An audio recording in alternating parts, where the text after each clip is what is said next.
episode 45, and today we are going to talk about resetting your mid-year goals in order to achieve your yearly objectives. But before we dive into that, I would like to invite you to please subscribe to the show if you're watching us on YouTube, and if you're listening to us on Spotify, Apple Podcasts, Google Podcasts, or wherever it is that you listen, subscribe, follow, like, leave reviews so that we can grow and so that you also don't miss any new uploads as soon as they come up.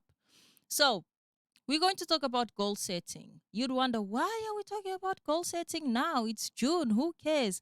I care because I found that when we go through the year, we start the beginning with a lot of motivation, a lot of enthusiasm, a lot of plans, hopes, and dreams. And then we get to the middle of the year and we lose sight of what we set out to do.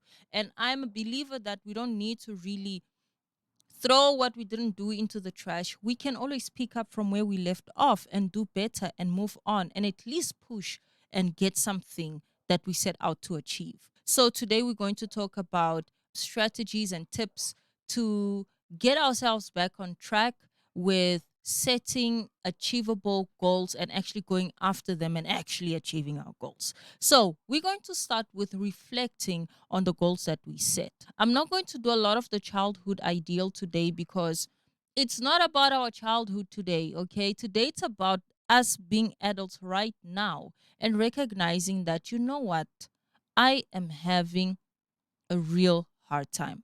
It is very important that we get to a point where we reassess our goals, we reassess our objectives, and we determine whether or not we set something for ourselves that we are not able or capable of achieving, or whether we set something for ourselves that we didn't put in enough efforts towards. So I will give myself as an example right now that I was very confident in my consistency game for this year. I'm pretty sure that I've even mentioned this in some past podcasts, that this is the year that we're going to be consistent and we're going to crush it. But things happen.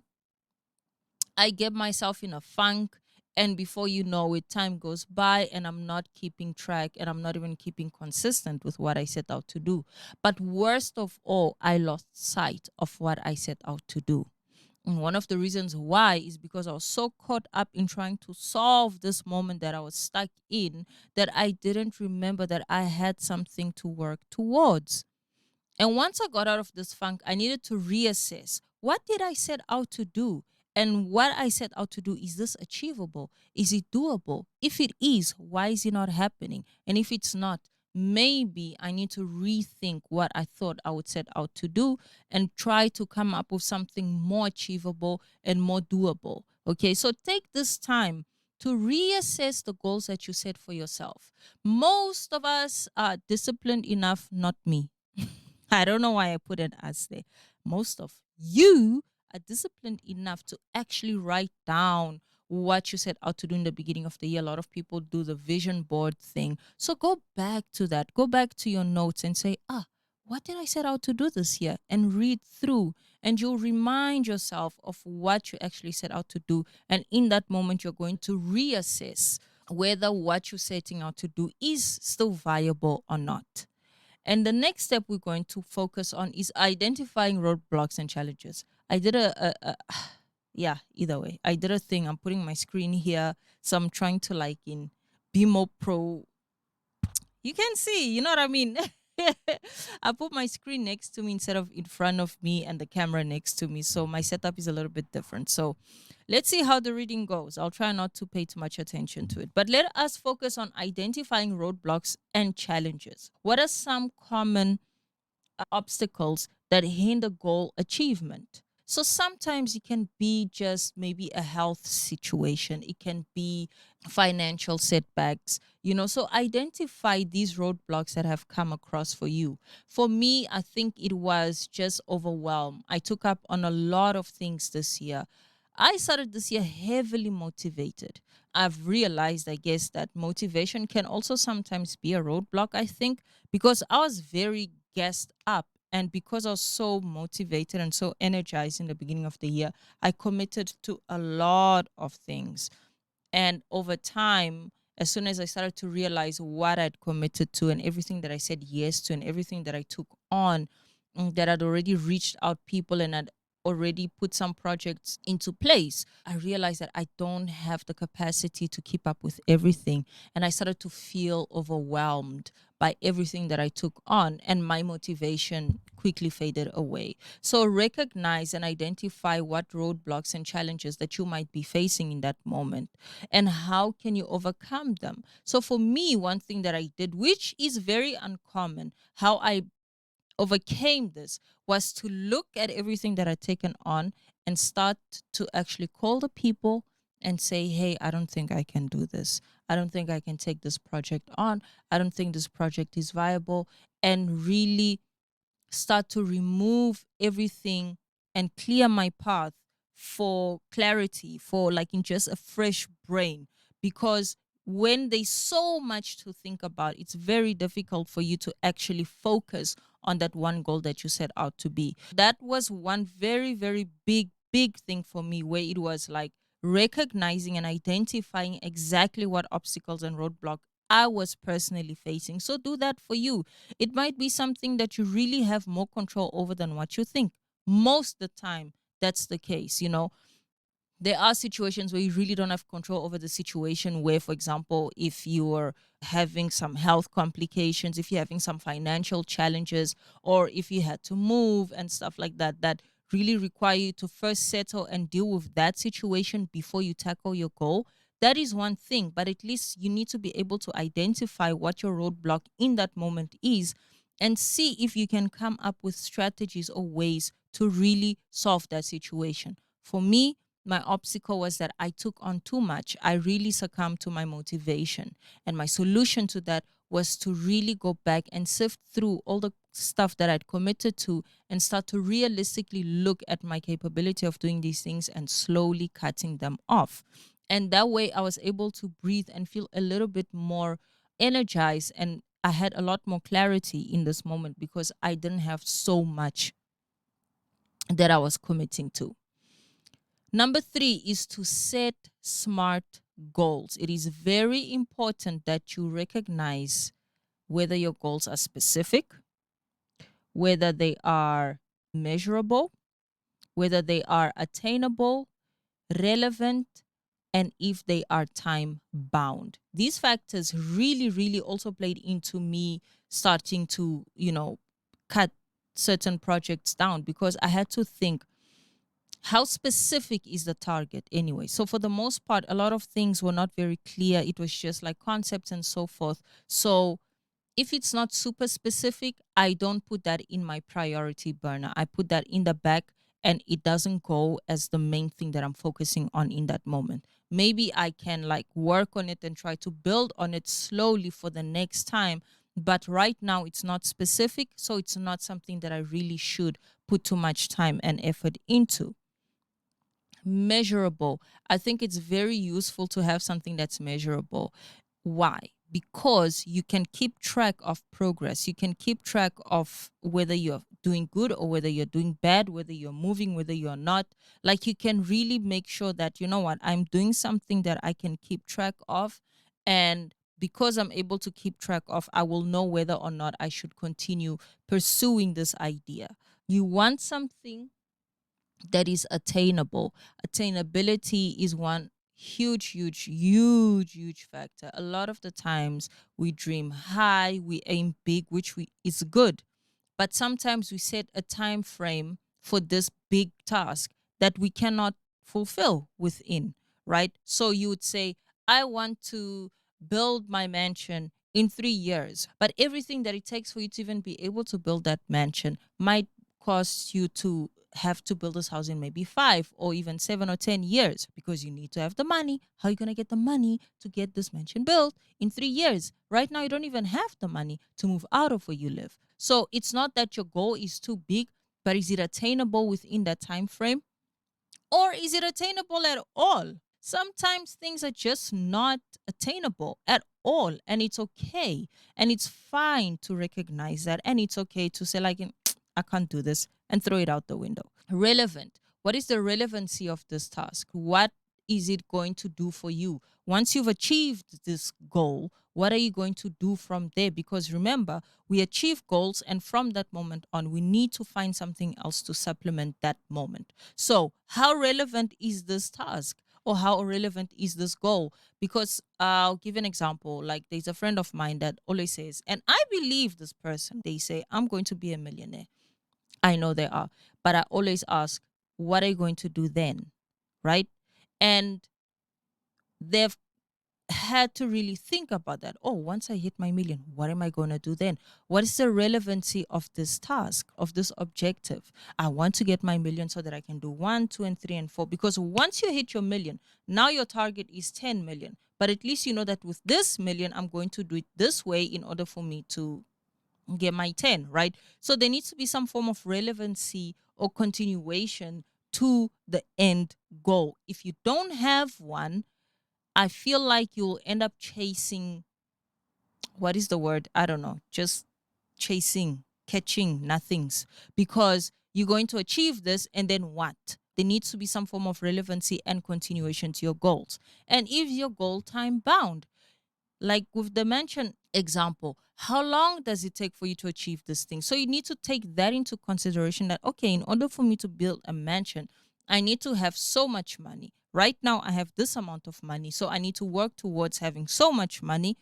And then it's going to take me about so much time to build this house. So I will add another year or two to account for any inconveniences, any setbacks that might occur in the way, and then you know that within this time frame, these are the steps that you're taking towards achieving that major goal. So make sure that your goals are smart. Evaluate, okay, identify your setbacks, and then make sure that your goals are smart. Make sure that they're specific, make sure that they're measurable, make sure that they're attainable, make sure that they are relevant, and that they are time bound. That way you have something to put on paper in terms of structure that you can follow in order for you to achieve your goal.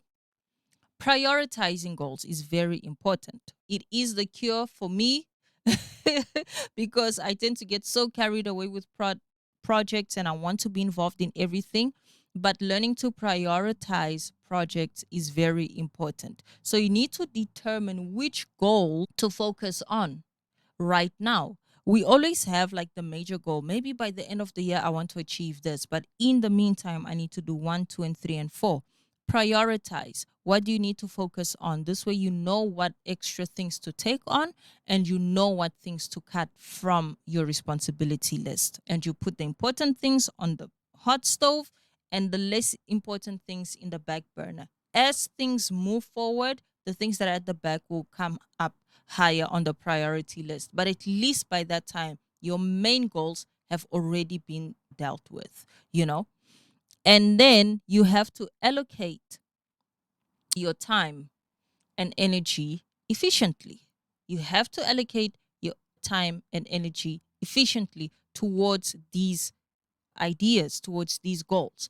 I'll give you an example again. Personally, I had to now I had committed to a project, and all the resources then, like in hindsight, all the resources that would take for me to put into this thing would outweigh the outcome. So at that time, I would have to put in a lot of resources to get this thing done, but at the same time putting other things, more important things, in the back burner to do this thing. So I had to recognize that it's not worth it right now, because if I invest all my time and energy into this, I will not have the time and energy to focus on the very important things that I set out to do.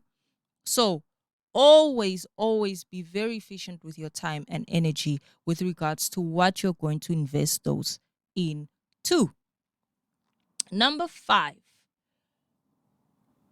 adjusting goals and expectations.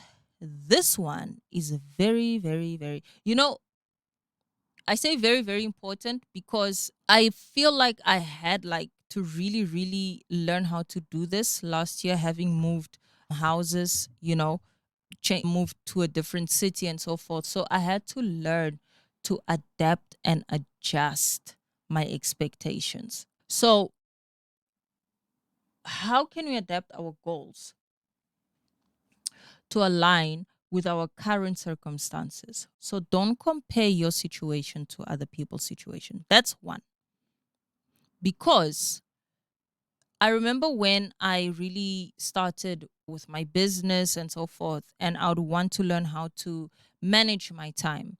And somebody who's doing something not necessarily similar, but a friend of mine who also works with, like, sound production, not sound production, they're actually music people, you know, they had been doing this for a long time. So I'll talk to them and ask them for guidance on how can I schedule my time? How can I really put myself set myself out to win with this. And he said, look, don't compare my schedule to yours because I'm a single guy. I don't have a family. I'm alone. So I can arrange my time in a way that suits me. You need to keep in mind that you, aside from being a business person, also have your family responsibilities. You're a mom, you have your household to take care of. So you have other responsibilities to account to. So your hours are more committed than what mine are. So I can put in extra hours into this because I don't have to so wake up and, for example, take care of my child or take my child to school. You do. So don't compare the way I do my schedule to your schedule. Remember that although we are doing similar things, but your time is very different to mine. I had to learn then and there that, you know what, when I look at someone's like, oh, I need to go out for lunch, and at that moment I can't, it's because of my current circumstance. Okay. So I need to really learn, or we all need to learn to not compare our situation to the situation of the person next to us. Be realistic. Be realistic about your current situation and adapt your goals to suit these current needs. So, what is my situation? My situation, like I said, is that I'm a mom in comparison to my friend that's not a mom or a dad. In comparison to my friend that does not have family responsibility. So I need to be realistic in the fact that I could, but it doesn't benefit me to stay up all hours of the night trying to catch my hustle, but also wake up early and get my son ready for school, but then also stay up a little bit longer to get some work done and also clean the house and also make sure that dinner is done on time so that by the time my husband and my son come back home, they just eat and then they go to bed and then I go back to the grind, right? It's not realistic. It's possible, it's doable, but it's not sustainable. My situation does not allow for that. So I had to really analyze what really is my situation and what is a realistic schedule and what is a realistic process that I can put in place that can help me achieve my goal in relation to my current situation, not in comparison to the next person. Okay? So that is also very important because we always get caught up with what other people are doing and how fast they're getting there and how they're doing it and so forth, that we forget that we are all in individual positions, in different stages of life, in different situations in life. So we cannot rely on other people's timelines in order to achieve what we want to achieve for ourselves. Number 6, tracking progress. It is important to track your progress. Remember, we're talking about measurable goals. You want measurable goals. This way, you are able to track your progress. So, methods and tools that can help you measure your track, that can help monitor progress and stay accountable. So see how much work you've done in comparison to what you need to do to achieve that thing. So see, let's say I said I'm going to upload 52 episodes this year. How many uploads have I done? I've done this one. How many more do I need to do? I'm behind by over 40 episodes. So I'm falling behind. I need to keep track. Do I now need to think about catching up? Or do I accept that I don't have 54 weeks anymore, that I have maybe 30 weeks left in the year, and I'll rely on these left 30 weeks that are left in order for me to at least get something out? So compare what efforts have you put in and what have you gotten out. And you will realize that you didn't put in as much efforts as you should have, and that's okay. You just need to decide what you're going to do from there. I'm not saying it's okay as in it's a good thing. You haven't done what you didn't do, but now you got to do what you got to do. So see how much work you've put into something and how much you've gotten out of it. Okay? And then have a checklist and tick off all your things. I've tried this, I'm not good at it, but also every time that I do it, it helps. I will say this week I need to do 1, 2, and 3. And Monday I'm gonna do this. Tuesday I'm gonna do that. Thursday I'm gonna do that, so that by Friday I at least have taken 2 or 3 steps towards achieving the end goal. And every day when I wake up, because many times we even lose sight of exactly what we need to do. We don't put proper steps in place to say that, no, you need to do 1, 2, and 3, right? We struggle to do that. So I say Monday, I'm going to just sit here and I'm going to organize all my content. Tuesday, I'm going to record it. Wednesday, I'm going to edit. Thursday, I'm going to schedule everything to be published on Friday or to be published next week, so that Monday I can repeat and do the cycle again. That way, I don't need to think about what am I going to do on Monday again? Oh, man, I don't know what I'm going to do. So set a checklist. You know what you're going to do. And after you do that, you tick it off. I've done that. You don't think about it anymore. You go to the next thing. Tick it off. I've done that. You don't think about it anymore. Because every time you have something extra to think about, for me personally, it's a whole setback. Anytime that if I have to think more than what I need to think about something, then I'm most likely to hold myself back, because I immediately get overwhelmed. I feel useless. I feel like I'm not doing anything right. So anytime that I try to use the checklist, it actually does benefit me. And it is something that I really am pushing to be more consistent on. Okay. So that is number 6, keeping track of your progress. Number 7, seeking support and accountability. This one, if anything in my life, has been a huge game changer. Huge game changer. This is how Olo and myself how can I put it? This is where our bond began, because we were at a point together in life where we were trying to do better. And in that moment, we became each other's accountability partner. And I tell you, it was the best decision that I had made for myself, because I know that I have her who's expecting me to do good, to do well. So it is upon me to get up and do the shit that I said I'm going to do, because I told her that I'm going to do it. So she's looking at me and she's like, girl, did you do it or did you not do it? So get an accountability partner. Find someone that you can trust, that you can share your plans with. There's this concept that you shouldn't share your goals with anybody, because people shouldn't know what you're trying to achieve or whatsoever. I don't know. I feel like there's two sides to this coin, but I think the more beneficial side is that once you speak, you put your reputation on the line, and you have no choice but to achieve this. So I think there's a little bit more power in that. Speak. Say that I want to do 1, 2, 3. Say it out loud. Say it to as many people as you can. People that you trust, that will help keep you accountable in this process. And I think that that helps you keep track and keep more committed to this, because now your reputation is on the line. If you don't do it, then you're just an all talk and no action type of person. Are you okay with that? Chances are you're not. If you're okay with that, hey, do what makes you happy. Okay. So find somebody that understands the journey that you're on. Tell them about what you want to achieve. Don't lie. Okay. And give them a schedule and your timeline and your plan, that I want to do it this way and this way and this way. And this is how long I'm hoping to achieve this thing for, by, or whatever. I'm hoping that I can do this in this certain period of time. And I think that will be so much help also for this person who's your accountability partner, whether it's a mentor, whether it's a friend, whether it's a family member, a coach, whatever it is, to call you up and say, hey, it's Tuesday. Did you record anything today? Hey, did you work out today? So have accountability people who will do that for you. So give your schedule and timelines. Oh, I'm reading the same thing.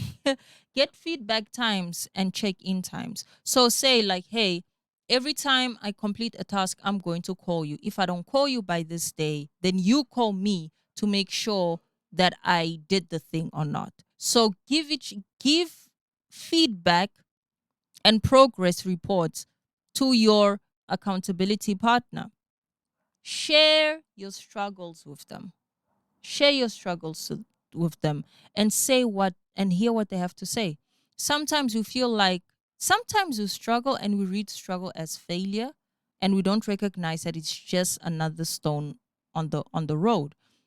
Tell your accountability partner that, hey, you know what, I'm struggling to do one, two, and three. And they might have so much to say and they'll have a better insight into how to guide you. Because many times people look, is it what people from the outside looking in have a different perspective to what you are experiencing. And they'll be able to say something to you that you're like, oh, I didn't think about that. Share your struggles with them. And then make sure that it is someone that is supportive of you and that wants to see you win. It sounds like it's the same thing that I said up there, but it's different.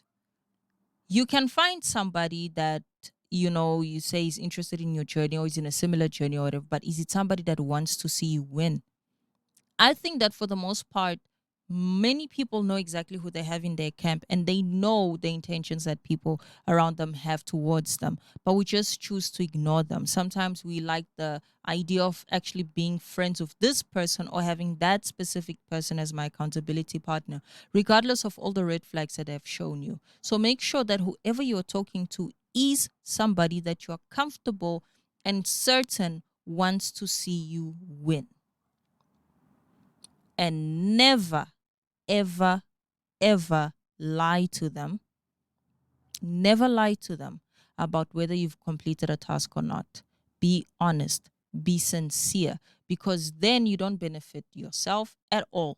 It doesn't hurt them. It is your goal, it's your life, right? But don't lie. If you're going to lie about it, if you're going to lie about how far you've come about something, don't do it. Don't include anybody about it into don't include anyone into what you're doing. So don't lie. Make sure it's somebody that wants to see you win, and don't lie. Don't lie to them. Now, number 8 is a mindset and self-motivation. So what mindset shifts or techniques can we rely on to maintain motivation? What mindset shifts and what mindset shifts and techniques can we employ to maintain motivation? I write these things, but then I get in and I'm like, I'm struggling to see the shit. Recognize that it is your goal and it is your responsibility to work on them. It's your goal, your responsibility. That's a huge mindset shift for me. Why? Because it relinquishes accountability from everybody else and places it solely on myself. It's my thing. Whose business is it other than mine, whether I want to achieve it or not, or whether I even do achieve it or not? My business. So recognize that it's your doing and it's your responsibility, no matter who you employ into your team, whether it's your accountability partner, whether it's help or somebody to take off the load, it's still your business. Develop a sense of discipline. I think motivation is something that we understand is very volatile. It fluctuates. Today it's here, tomorrow it's there, blah, blah, blah. You know, it's not consistent. But discipline is something else. Discipline means, hey, you got to do it whether you want to or not. It's just part of the job. So develop that sense, right, as a technique to preserve or to supplement those days that you're not motivated. Okay? Be disciplined. Whether you like it or not, get up and do it. And I'm literally speaking to myself. Okay?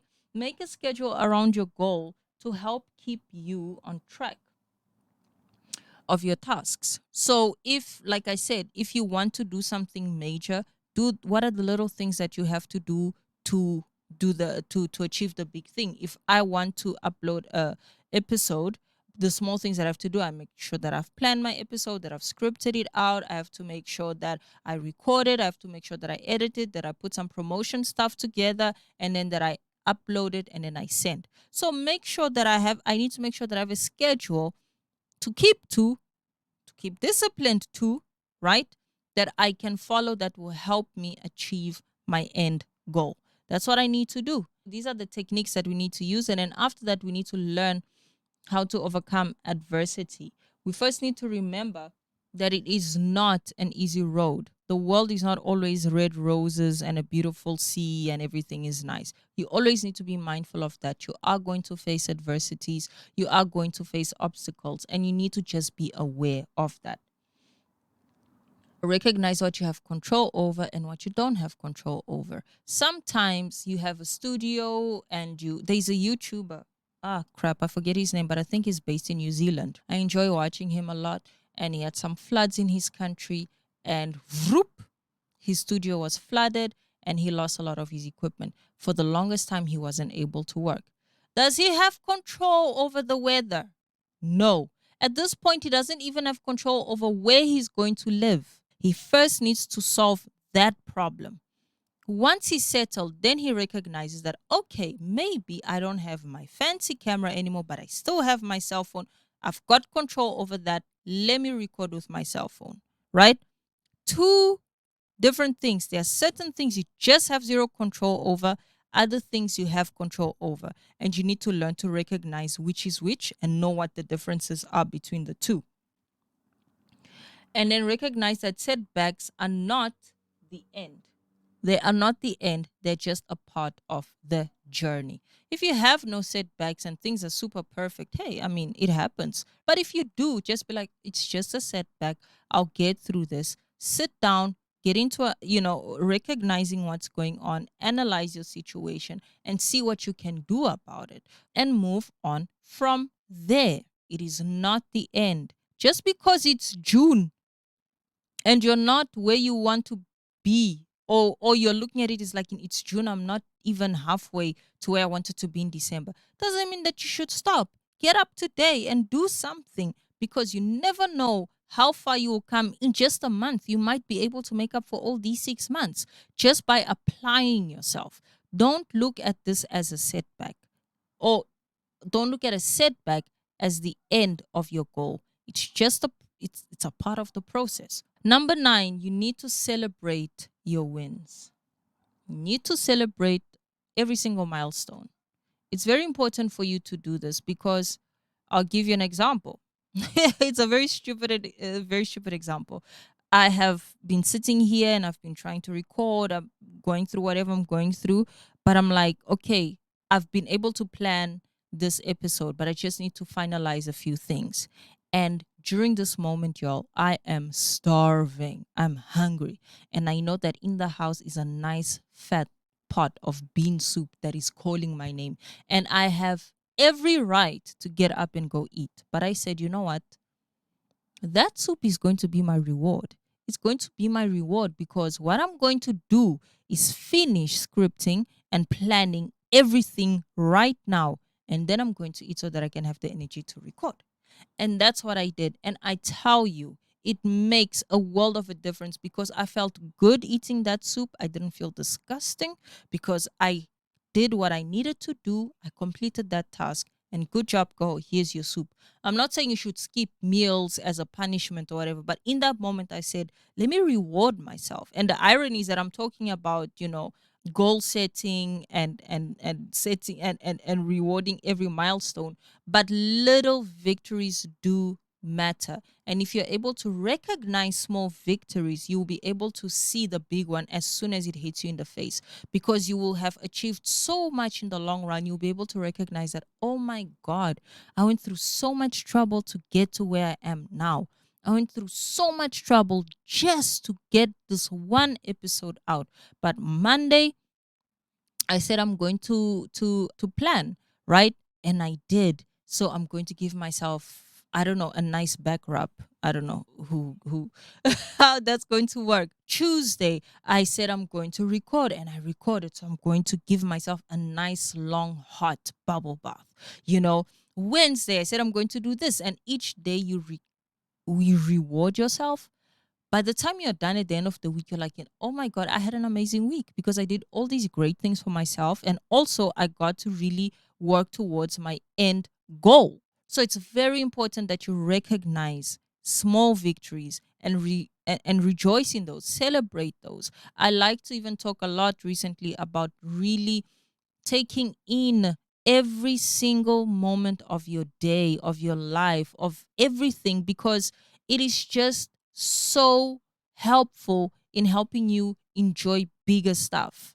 Once the big joy comes, you're like, damn, you know, damn, I can't believe I did it, but I did it. And your gratitude is tenfold. You're more humble about it because you don't feel entitled to it. You feel rewarded by the efforts that you've put in towards achieving this thing. And because you're used to rewarding yourself, you'll be so much more satisfied at the end of this. So these are the main things I feel that we should keep in mind, that we should do in terms of helping us reset our goals for the rest of the year. Don't feel like you've stopped. Don't feel like it is the end. No, just reset, start over. If you have to work out and it's a Friday, who cares? Work out Friday, Saturday, Sunday. Your body doesn't know. No, your body doesn't care what day of the week it is, right? So do what you gotta do. Get up and put in gas, and you never know what might come from the rest of the year. But also, I'd like to share with you some tools that I personally use to just help me keep track. Like I said, I'm not very good with like keeping what you call it checklists and so forth, right? But I think that it's very important that we can share tools, productivity tools that you guys can all go look for and see if it works for you. Mind you, none of these are sponsors, okay? These are just things that I personally use, that I saw from other creators that I like to watch. So the first one that I'm going to share is Todoist. To do Todoist is a basically like a to-do list type of app, right? So you can just write there what your main project is. You say podcasting episode 40, and then you put everything under there. What do I need to do when? And you set your targets, you set your dates and all of that stuff. And it has like this little reward system that it gives you that like, hey, you've completed 5 tasks 5 days in a row, and it gives you some points. I don't know what you can do with those points, but if you are the type of person that enjoys apps that give you rewards for using them, I think Todoist can be a thing. It has a free plan and it has a paid plan. I use the free plan because I mean it's just me. But I think you can also do collaborations if you have a bigger team. You can have collaborations with your team members on the app for like scheduling stuff and setting things to do. So that's the one app that I use. The other one that I like to use, which is everybody has this one. It's the notes on your phone. Literally just take the notes on your phone, whether it's whatever, an Android or an Apple, and you just write down your ideas. You can sit there and you just write down, what am I doing? What do I think? And how do I think? And I think a lot of notes also have like in a checklist feature built in them. And it's something that I use like all the time. I take notes all the time and I always work on my phone. So just use the notes on your phone to like say, hey, I had an idea. I'm thinking this. Oh, this is my goal. This is what I want to do. And then you can do that. Another app that I use, it's not even an app, like Chat GPT, guys. Like, I'm just all over this. I'm not going to lie. It's been such a good help in helping me brainstorm and just coming up with ideas and just, having like, what am I going to talk about? What should I talk about? What things should I talk about? Just to give me some basic talking points, and I can just develop them as we do the episodes and stuff. So Chat GPT for me has been like a huge game changer. It's not necessarily an app, but you just, open AI situation, generative, blah, blah, blah. So if you do know how to type, just go to Google and go Chat GPT, and then you just try it out. I forgot, it's on OpenAI dot, is it dot AO or something? That is basically everything that I use. Others that I use is like Trello. I didn't really put it down here because I'm not very consistent with it, but you can use it to like really plan out everything. You can like say, hey, this is my podcast, and then these are the episodes that I want to talk about. And another card you put like in your branding in, another card you put like in the status of your stuff. Are you recording? Have you hired guests? And like all these things, you can like properly organize your stuff and your calendar, of course. We all have calendars on our phones today. So you just time block stuff. You know, you're like in between 10 and 12 every day. This is what I do. Between this and this is what I do. Between this and this is what I do. So these are like real tools that are like just right there at our fingertips that we don't really need to like spend so much money on. But these are tools that really can help us reset our goals. It is the middle of the year, but it is not the end of the year. And even if it was, it wouldn't matter because the world doesn't stop just because it is a new year, right? Everything continues. So that will be it for today's episode, everyone. I hope that this helped in just reviving and reigniting that light that we all had in the beginning of the year. I myself needed this because, you know, it's very easy. We all fall into a funk, especially winter. It's winter right now on this side of the world. I'm actually sitting in my sleeping bag because it's so cold. But you know, sometimes for me, for example, the cold is one of those times where I'm like, you know, I hate it. I hate being in it. I hate feeling it because it paralyzes me. But there's something joyful about or joyous about just fighting through the elements, you know, and just rising above it all and actually doing the job that you're supposed to do and just really, really, really winning. So let us rise up. Let us do the things, guys. The year is not over. We still have time. And let us just see what we can push for these last 6 or 5 months that we have left for the year. So thank you so very much, everyone, for tuning in and for subscribing to the show and for consistently waiting for me. I love you. I appreciate you. And I want you all to remember to please lead with kindness. Everybody is going through shit right now, and we do not need another piece of shit to make our lives worse. So be the good one. I love you all.